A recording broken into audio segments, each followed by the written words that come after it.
Oi pessoal, no vídeo anterior nós vimos essa concepção intuitiva e um pouco mais ingênua do que é a ciência, que é o que a gente chamou de indutivismo ingênuo.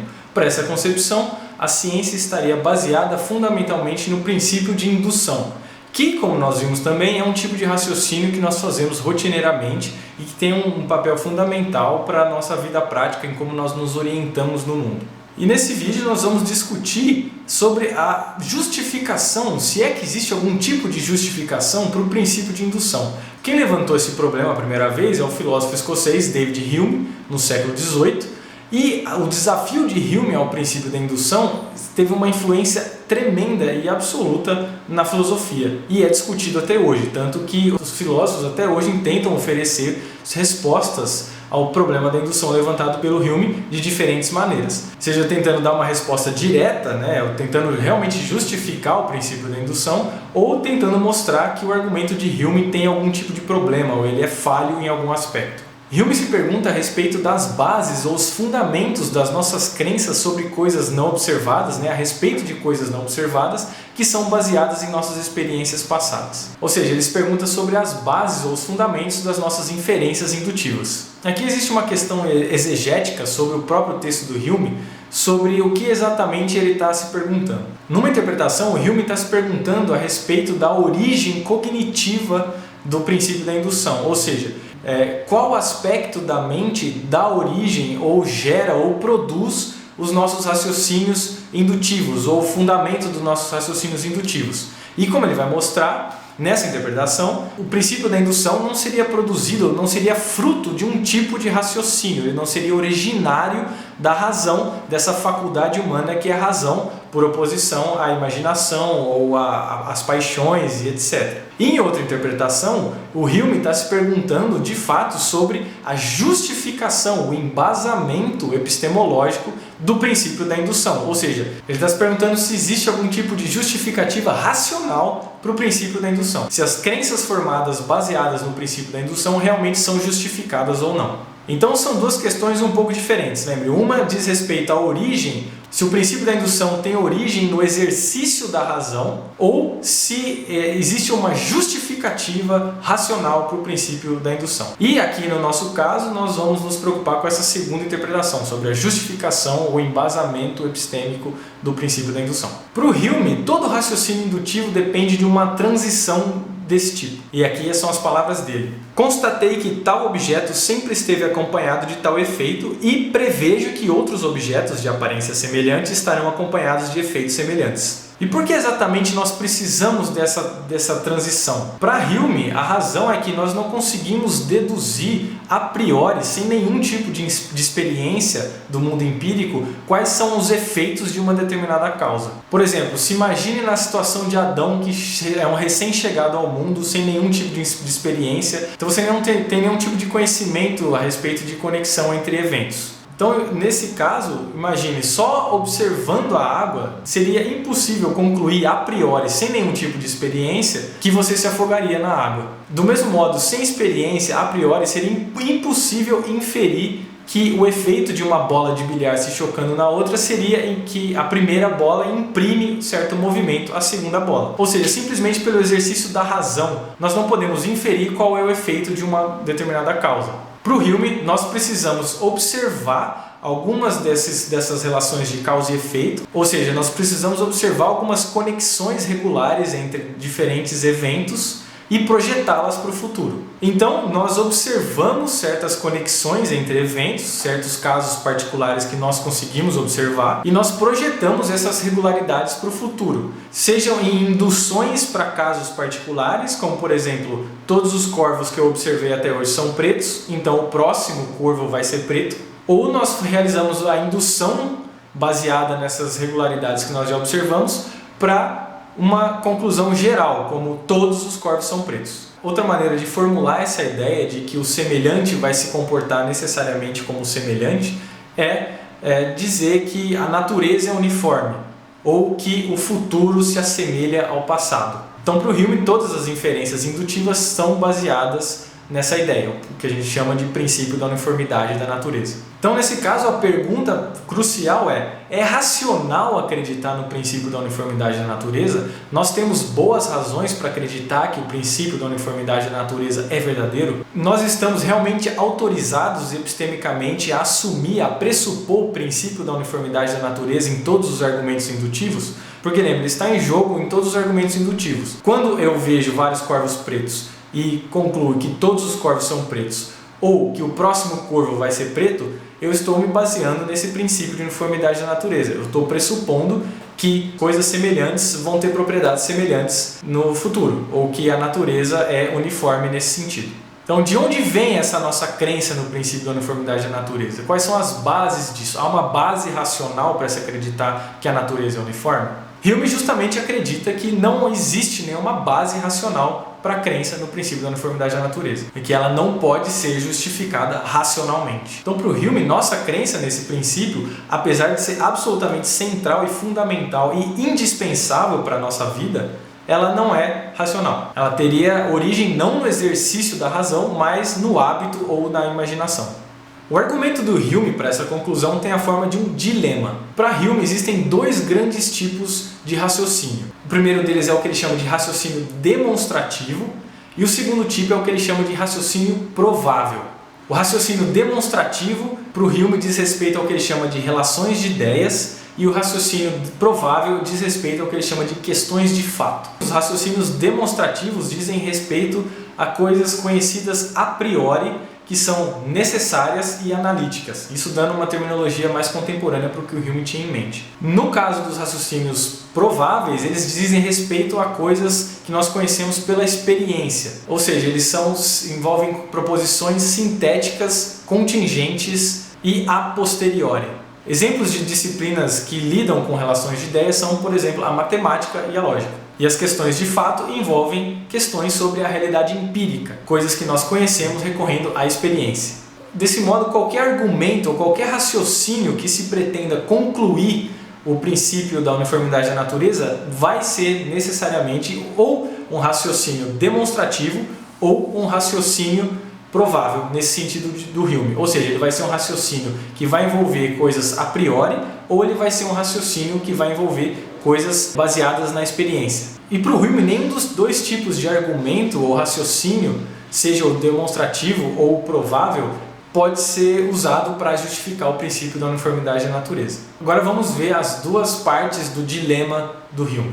A primeira parte nós vamos ver a tentativa de se justificar o princípio da uniformidade da natureza baseado num raciocínio demonstrativo. E aqui vale notar que existe uma certa disputa a respeito do que o Hume quer dizer exatamente com o raciocínio demonstrativo, que ele tem em mente com essa ideia. A melhor hipótese aqui, como eu já mencionei há pouco, é que o que ele quer dizer com o raciocínio demonstrativo é um raciocínio que empregue somente premissas a priori, que independam da experiência. E a partir dessas premissas a priori, uma conclusão também a priori pode ser inferida. E agora é o ponto importante. Para o Hume, raciocínios demonstrativos, ou seja, esses raciocínios que empregam somente premissas a priori e a conclusão também é a priori, só podem produzir conclusões cuja negação é uma contradição de algum tipo. Então, por exemplo, se um raciocínio da matemática estabelece certa conclusão, essa conclusão não pode ser negada sem produzir algum tipo de contradição. Dizendo de outra maneira, a negação de enunciados estabelecidos por raciocínios demonstrativos, nesse sentido do Hume, não pode ser concebida. Por exemplo, nós não podemos conceber que o quadrado da hipotenusa não seja a soma do quadrado dos catetos. E nós também não podemos conceber que 2 mais 2 igual a 4 seja falso. Ou seja, esse é um estado de coisas inconcebível. Ou seja, a falsidade de uma conclusão estabelecida por um raciocínio demonstrativo não pode ser concebida. E isso para Hume quer dizer que ela é impossível. Ela não é compatível com nenhuma maneira que o mundo pode ser. Ela não é compatível com nenhum mundo possível. Porque justamente o Hume identifica o que é a priori com o que é necessário. Lembre de toda a discussão que nós tivemos sobre essas distinções com os positivistas. Ou seja, se um estado de coisas que um enunciado supostamente representa é concebível, nós podemos imaginar uma situação como esse enunciado descreve, então esse enunciado expressa um estado de coisas possível. A verdade desse enunciado é possível. Se não é concebível, então o que esse enunciado supostamente expressa é impossível, um estado de coisas impossível. Agora vamos aplicar isso ao princípio da uniformidade da natureza. Lembre, o princípio da uniformidade da natureza é a tese de que a natureza é uniforme ou que o futuro vai se assemelhar ao passado.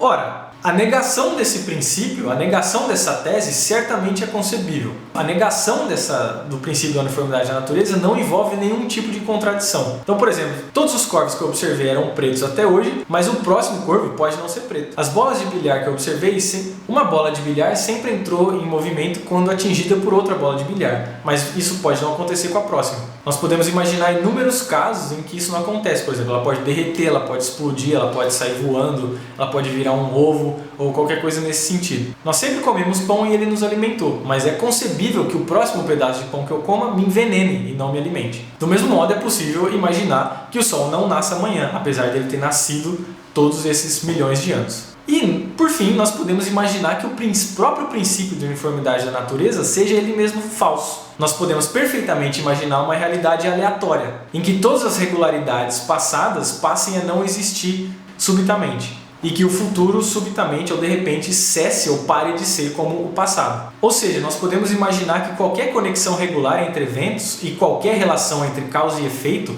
até um determinado tempo t deixe de ocorrer depois de t, depois desse instante. E nós podemos imaginar um universo em que não existam padrões de conexão entre coisas distintas. Outra maneira de ver o raciocínio do Hume é a seguinte: como o raciocínio demonstrativo para o Hume envolve somente premissas a priori e para o Hume tudo que é a priori também é necessário, então o argumento demonstrativo também só pode estabelecer uma conclusão necessária. Ou seja, de premissas necessárias só pode se seguir algo necessário também, no caso do raciocínio demonstrativo. Esse é claramente o caso da matemática, por exemplo. Mas no caso do princípio de uniformidade da natureza, isso não ocorre, porque ele claramente não é necessário, ele pode ser concebido como falso, sem gerar nenhum tipo de contradição. Portanto, o princípio de uniformidade da natureza não pode ser a conclusão de um argumento demonstrativo, justamente porque ele não é necessário e argumentos demonstrativos necessariamente têm como conclusão proposições necessárias. Como a negação do princípio de uniformidade da natureza é concebível, então esse princípio não é demonstrável por nenhum raciocínio demonstrativo. Então, o esquema geral do argumento dessa parte do dilema do Hume é a seguinte. Premissa 1. Um argumento demonstrativo estabelece uma conclusão cuja negação é uma contradição, ou seja, sua falsidade é inconcebível. Segunda premissa. A negação do princípio da uniformidade da natureza não é uma contradição, a sua falsidade é concebível. Logo, a conclusão, não há um argumento demonstrativo para o princípio da uniformidade da natureza. Então, se os raciocínios demonstrativos não podem estabelecer a verdade do princípio da uniformidade da natureza, então ele só pode ser estabelecido, se é que ele pode ser estabelecido, por um raciocínio provável. E é isso que nós vamos ver agora. Essa é a segunda parte do dilema de Hume. O princípio de uniformidade seria justificável por um raciocínio provável, que é justamente o tipo de raciocínio que emprega premissas empíricas, baseadas na experiência. E aqui a conclusão desse lado do dilema do Hume é que um argumento provável para estabelecer o princípio de uniformidade é circular. Ele exibe uma circularidade viciosa. Todo argumento para o princípio de uniformidade pressupõe o próprio princípio de uniformidade, como nós vamos ver. Então pense o seguinte, que tipo de argumento baseado na experiência você poderia oferecer para defender ou para concluir o princípio da uniformidade? Então, por exemplo, até hoje a natureza foi uniforme, ou até hoje o futuro se assemelhou ao passado, e a conclusão seria que a natureza é uniforme, ou que o futuro é semelhante ao passado. E essa conclusão aqui tem esse importe universal, geral, que diz sobre o passado, o presente e o futuro. Como nós podemos concluir que a natureza vai continuar uniforme a partir de nossas observações de que ela foi uniforme até agora? Como que nós podemos extrair essa conclusão? Nós só podemos fazer isso se nós já aceitamos que a natureza é uniforme desse modo geral, que ela sempre vai ser uniforme. Ou seja, a menos que nós já tenhamos razão para acreditar no princípio de uniformidade, nós não temos razão para acreditar nas conclusões de argumentos indutivos, de argumentos prováveis. Afinal, é só aceitando o princípio de uniformidade que nós podemos projetar as experiências passadas para o futuro, ou seja, que fenômenos semelhantes se comportarão de maneira semelhante em situações não observadas. Mas a proposição "a natureza é uniforme" não pode ser estabelecida por argumentos prováveis, precisamente porque nós só aceitamos a conclusão de um argumento provável porque nós aceitamos o princípio de uniformidade da natureza. Porque nós já aceitamos que a natureza é uniforme, e é só por isso que nós acreditamos nas conclusões de argumentos prováveis, de argumentos indutivos. Portanto, argumentos prováveis, nesse sentido do Hume, que são baseados na experiência, no que nós observamos, para estabelecer o princípio de uniformidade, são circulares e, portanto, não servem para fundamentar o princípio de uniformidade. Então, o argumento dessa segunda parte do dilema pode ser esquematizado da seguinte maneira. Premissa 1. Qualquer argumento provável para o princípio de uniformidade pressupõe o princípio de uniformidade. Premissa 2. Um argumento em favor de um princípio não pode pressupor o próprio princípio sendo defendido, ou seja, não circularidade. Conclusão. Não existe um argumento provável para o princípio de uniformidade. E a conclusão geral do dilema de Hume, já que não dá para estabelecer o princípio de uniformidade nem por raciocínios demonstrativos nem por raciocínios prováveis, é que não há nenhuma justificativa racional para o princípio de uniformidade, já que essas duas possibilidades de raciocínio esgotam as possibilidades de justificação racional para qualquer coisa. Então, se o Hume está certo, isso parece ter consequências catastróficas para a epistemologia. E não só para a epistemologia, mas também para a justificação do conhecimento científico de maneira geral. Porque muitas das crenças mais fundamentais que nós temos sobre o mundo são baseadas, em alguma medida, na indução, em raciocínios indutivos. Pense, por exemplo, nas nossas crenças a respeito dos mais variados tipos de material e substância. Então, por exemplo, que justificação eu tenho para acreditar que esse chão de madeira que eu estou caminhando, sobre o qual eu estou caminhando agora, não vai ceder e vai aguentar o meu peso? Ou que razão eu tenho para acreditar que o detergente que eu uso para lavar a louça realmente vai limpar a louça e não vai derreter a louça, ou vai explodir, ou vai acontecer qualquer outra coisa? É claro que nossas crenças sobre os mais variados tipos de substância do mundo dependem de muitos outros fatores, mas é difícil imaginar ou pensar como essas crenças podem ser construídas, nós podemos justificar essas crenças sem apelar para algum tipo de indução. Ou seja, nós observamos que em vários casos essas substâncias, essas coisas nunca se comportaram dessa maneira e se comportaram de outras maneiras, e nós projetamos isso para o futuro. E nós concluímos que elas nunca vão se comportar dessas maneiras bizarras. Pense, por exemplo, em outro tipo de crença fundamental sobre o mundo material. A crença de que objetos e substâncias permanecem ou persistem ao longo do tempo. Que razões eu tenho para acreditar que a minha casa ou o lugar onde eu trabalho não vai simplesmente desaparecer da existência ou ele vai reaparecer sem razão alguma, sem nenhuma explicação? Como eu sei que eles não desaparecem ou passam a existir aleatoriamente? Isso depende, claro, de uma indução. Eu sempre observei que eles permanecem nos mesmos lugares, salvo algum acontecimento extraordinário. Então eu concluo que eles sempre vão permanecer no mesmo lugar, que eles persistem ao longo do tempo. Então, e para a ciência, se o Hume está certo, isso parece ser muito drástico. Como nós vimos no outro vídeo, para o indutivismo ingênuo, a ciência está fundamentalmente baseada no princípio de indução. Então, nessa visão, os cientistas chegam ou concluem ou inferem as leis da ciência que são tão fundamentais para a explicação e previsão dos fenômenos baseados na observação de casos particulares e em uma generalização indutiva. Eles generalizam sobre irregularidades passadas. Se o Hume está certo, esse procedimento de inferência não teria nenhum tipo de justificação racional. E, portanto, a ciência não estaria assentada sobre uma base racional, o que é completamente estranho, porque nós tomamos a ciência precisamente como um paradigma de exercício racional, de investigação racional da natureza. E mesmo que o indutivismo ingênuo não esteja correto, não seja a visão correta de ciência, é difícil imaginar como os cientistas podem justificar suas crenças a respeito de que eventos causam outros eventos sem apelar para uma generalização indutiva a partir de certas conexões entre eventos que eles de fato observaram.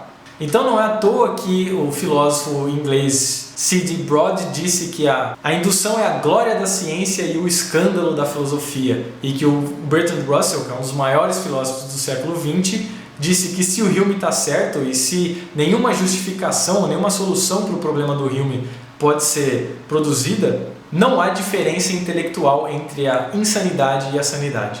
Desde que proposto, então, o argumento do Hume e o problema da indução é alvo de um intenso escrutínio, tanto por epistemólogos porque como nós vimos, várias das nossas crenças sobre o mundo são baseadas na indução, as nossas crenças fundamentais sobre o mundo são baseadas na indução, tanto por filósofos da ciência. E várias propostas foram feitas para solucionar o problema da indução ou para encontrar algum problema no argumento do Hume. E é isso que nós vamos ver no próximo vídeo.